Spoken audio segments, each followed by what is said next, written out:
지금 그 세계가 만성적인 경제 불황에 빠져 있는 겁니다. 왜냐하면은 생산을 얼마든지 할 수 있는데 생산력이 높아졌어요. 생산력은 굉장히 높아졌는데 임금을 통한 분배가 안 되기 때문에 소비는 안 늘어나고 있는 거예요.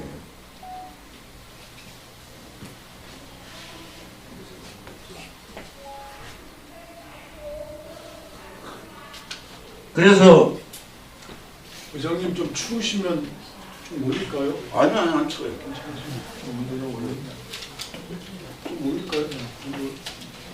추워요. 관리실에 가서 얘기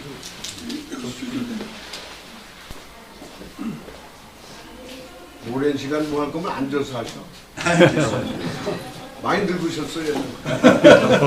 앉으셔. 힘드셔.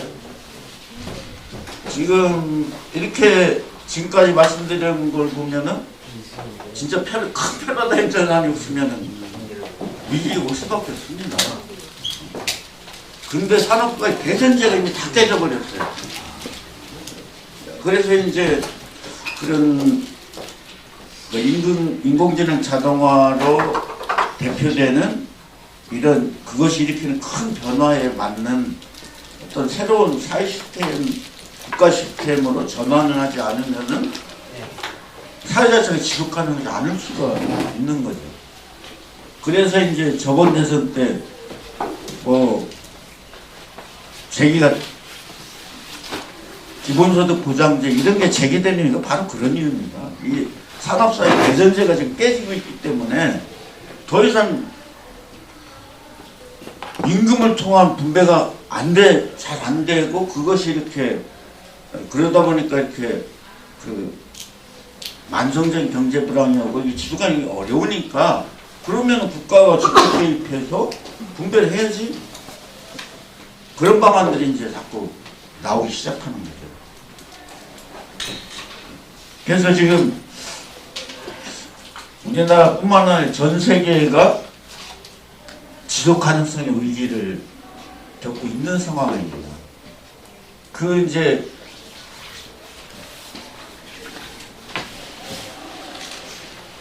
국제적으로는 기술전쟁, 무역전쟁이 그래서 일어나고 있는 거죠. AI 기술이 진전되고 막 이러면서 생산력을 얼마든지 높아지고 생산 많이 할 수 있어요. 근데 산업사 일자리가 계속 없어지는데 그걸 대체하는 어떤 새로운 미래사회 일자리가 안 나타나고 있습니다.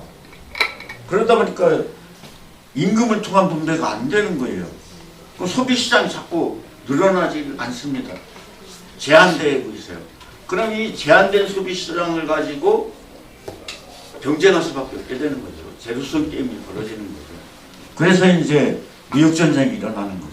그리고 무역전쟁이 더 심화되니까 이제는 저 나라의 기술이 더 이상 발전할 수 있게 막아가지고 영원히 경쟁에서 탈락시키려는 기술전쟁으로 이게 비화되고 그게 이제 한일 간에도 막 일어나고 그랬던 거죠. 그 다음에 국내적으로는 인구절벽으로 나타납니다. 그리고 지속가능성의 위기가.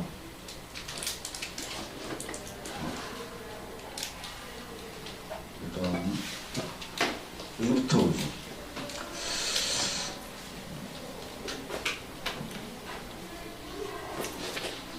요 통계를 보면 이제 우리나라가 70년에서 85년 사이에 인구가 출산율이 급격히 감소하죠.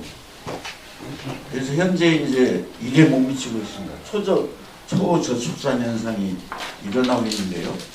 여기서 보면은 70년에서 85년 이 사이가 어떤 시기였냐면은 우리나라가 이제 중공업화를 하면서 경제가 굉장히 좋아졌어요.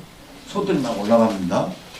그러면서 우리나라가 본격적인 소비사회로 접어드는 시기입니다. 이 시기가. 그때 본격적인 소비사회로 접어드는 이 시점에 출산율이 급격히 떨어져요. 우리나라는 극단적인 경우인데 이거는 그 전 세계에 웬만큼 사는 나라의 공통점입니다. 모든 나라가 경제가 좀 성장해서 소비사회를 막 진전하는 시기에 출산율이 급격히 떨어져요. 근데 왜 떨어지는가 보면은 이 통계를 보면 잘 알 수 있죠. 왜 이 시기에 떨어지냐면은 소비사회가 어떤 사회입니까? 대대적인 광고를 통해서 막 대량 소비를 유도하는 사회거든요. 그 소비사회가 이렇게 진전되면은 사회적으로 강요되는 소비가 이렇게 소비 수준이 생깁니다. 지금 아이들, 우리 때는 통신비 없어도 살았는데 지금 아이들은 한 달에 통신비 10만 원 정도 안 쓰면 이거는 완전히 퇴출당해버리거든요. 자기가 소비 안 해도 되는 게 아니라 사실 퇴출당해요. 사회적으로 강제되는 소비 수준이 생기는 거죠. 이 소비사회로 소비사회로 접어드는 시점부터 이 사회가 요구하는, 사회가 강요하는 소비 수준은 계속 올라갑니다. 급격하게. 근데 임금이 그만큼 올라가느냐? 안 올라가는 거죠. 임금은 안 올라가요. 사회적으로 이렇게 요구되는 소비 수준은 굉장히 올라가는데 임금은 조금씩 올라가서 격차가 커집니다. 그러면 어떻게 되냐면은 이런 현상이 일어나는 거죠. 이거는 근래 우리 사회 통계입니다. 20, 30대 남성 임금 근로자의 결혼 비율을 통계해요. 최하위. 취직은 해 있는데 임금이 굉장히 작아요. 남성의 결혼 비율이 6.9%입니다. 거의 결혼 안 하는 거죠. 최상위 82.5%입니다. 이게 뭘 말하는 거죠? 이 대부분의 여기 뭐 6분위, 7분위 아주 상위권 상위 분위를 빼면은 여기에 20, 30대 근로자들은 자기가 버는 돈으로 사회가 요구하는 소비 수준을 맞추는데 혼자 쓰면 딱 맞는 거예요. 그러니까 결혼할 수가 없습니다. 내가 버는 걸로는 사회가 요구하는 소비 수준은 나만 쓰면 딱 맞아요. 근데 어떻게 결혼할 엄두를 낼 수가 없는 거죠. 더구나 애를 낳아? 불가능한 거예요. 근데 이제 이거는 그나마 취업을 한 사람들의 얘기입니다. 여기에 요 밑에는 일용직이나 뭐 비정규직이나 취업을 못한 아이들 20, 30대 훨씬 많죠. 여기는 결혼을 할 엄두를 못 내는 거죠. 그러니까 이 소비사회로 급격히 진입하면서 소득이 뭐 전반적으로 올라가는데도 불구하고 결혼을 안 하게 되는 거죠. 사회적으로 강요되는 소비는 굉장히 높아지는데 임금은 안 올라요. 벌어봤자 혼자 쓰면 딱 맞아. 그래서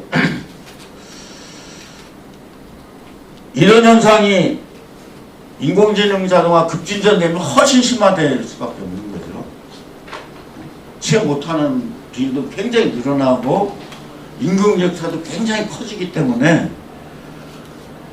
지금 우리 사회가 그 4차원에 맞는 어떤 사회 시스템으로 변하지 않고 그대로 지금 간다면은 저출산 현상은 더 갈면 갈수록 심화될 수밖에 없습니다. 그거는 장기적으로 우리 사회가 그대로 가면은 지속 가능하지 않다는 얘기죠.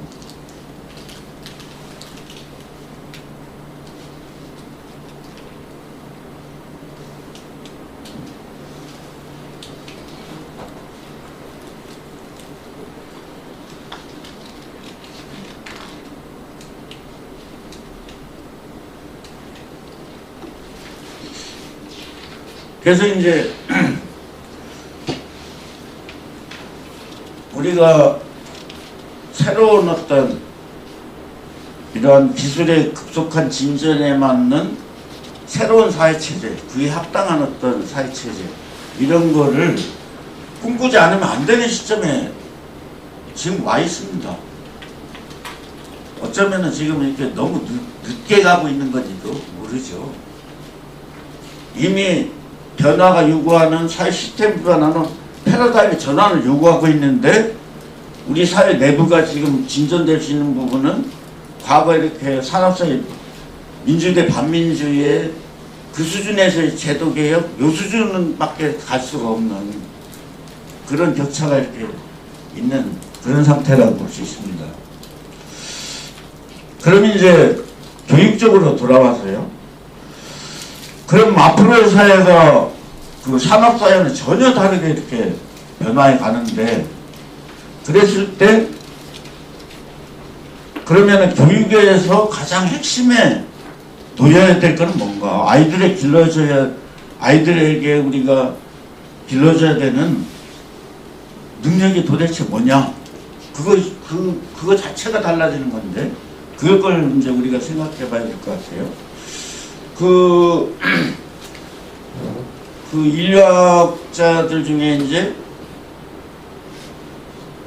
뭐라고 하더라? 인지고고학 그런 게 있더라고요.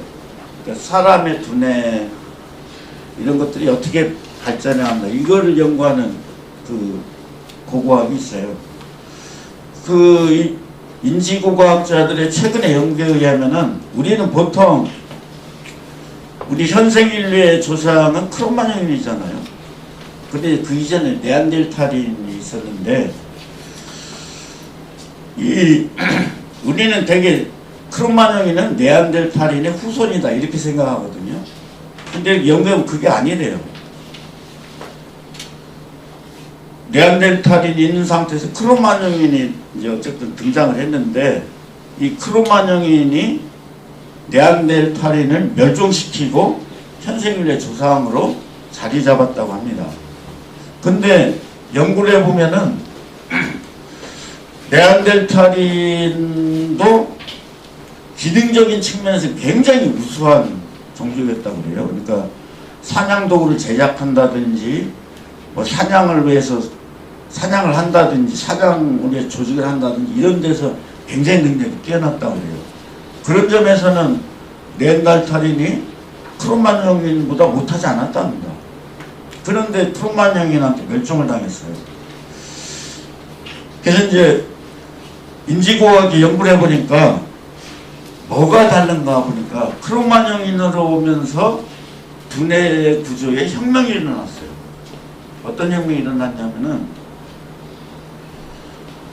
네안데르탈인의 두뇌 구조는 컴퓨터가 있는 방이, 이제 비유적으로 말하면 이 두뇌 여러 방들이 그냥 연결이 안 된 채 병렬되어 있는 구조인 거예요. 그래서 가령 나에 대한 정보를 다루는 방과 뭐 동식물을 다루는 방이 있으면 이게 연결이 안 돼서 병렬되어 있어요. 그러니까 나와 나무나 이런 사물을 연결시켜서 사고를 잘 할 수가 없습니다. 그런데 이제 크롬마뇽인으로 오면서 이 두뇌 방들을 뉴런이라는 세포가 자유롭게 연결하기 시작했어요.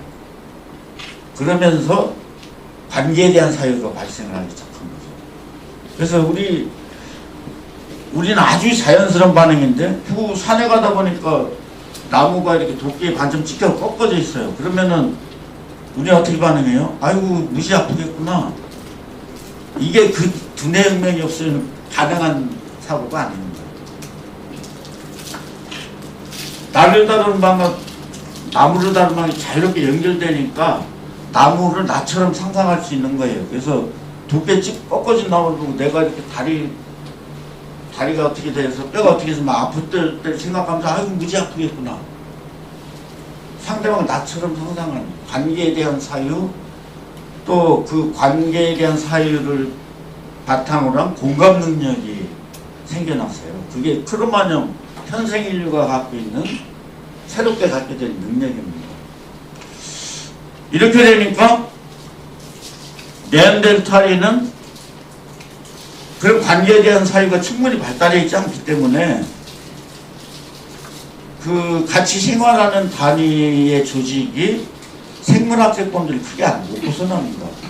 뭐 고릴라 하면 이렇게 그 생물학적 연결된 막 2,300마리 같이 생활하잖아요. 그 수준을 넘을 수가 없어요. 근데 크로마뇽이는 관계에 대한 사유가 두뇌구조 혁명 때문에 막 발달하다 보니까 10,000, 50,000, 100,000, 100,000 지금은 몇십억의 인구를 나랑 같다고 생각하거든요. 그리고 그걸 넘어서서 자연의 그 생물들도 나와 같은 존재를 상상을 하잖아요. 그게 현생인의 본질입니다. 그러니까 이제 크로마뇽이는 대집단을 형성할 수 있는 거죠. 뭐 10,000명의 집단 형성했어요. 그러면은 뭐 네안데르탈이 아무리 뭐 기능적으로 뛰어나도 300명하고 10,000명하고 싸움이 안 되잖아요. 그래서 네안데르탈이 멸종을 당했습니다. 근데 지금의 이 인공지능 자동화가 급진전되면서 이제 지능이 빅데이터가 갖고 서로 전혀 무관한 걸 연결시켜서 어떤 의미를 찾아내고 하잖아요. 그러니까 이 산업사회로부터 지능정보사회의 변화라는 것은 마치 네안데르탈의 두뇌구조에서 크로마뇽의 두뇌구조의 변화, 혁명, 이러한 변화가 지금 일어나고 있는 거죠. 그럼 이러한 이제는 우리가 활용하는 도구죠. AI도 분명히. 이 도구 자체가 크로마뇽이네 우리 현생인류의 두뇌에서 일어났던 두뇌혁명처럼 서로 무관한 데이터 연결해서 의미를 막 생성하기 시작했어요. 그랬을 때 과연 그러면은 그게 상당히 보편화되는 사회에서 그런 기술이 보편화되는 사회에서 인간만의 역할은 도대체 뭐야? 이걸 한번 생각해 볼 필요가 있는 거죠. 그럼 인간만의 역할은 뭐냐? 관계에 대한 사유의 주체적 측면. 이건 뭐냐면은 자기 정립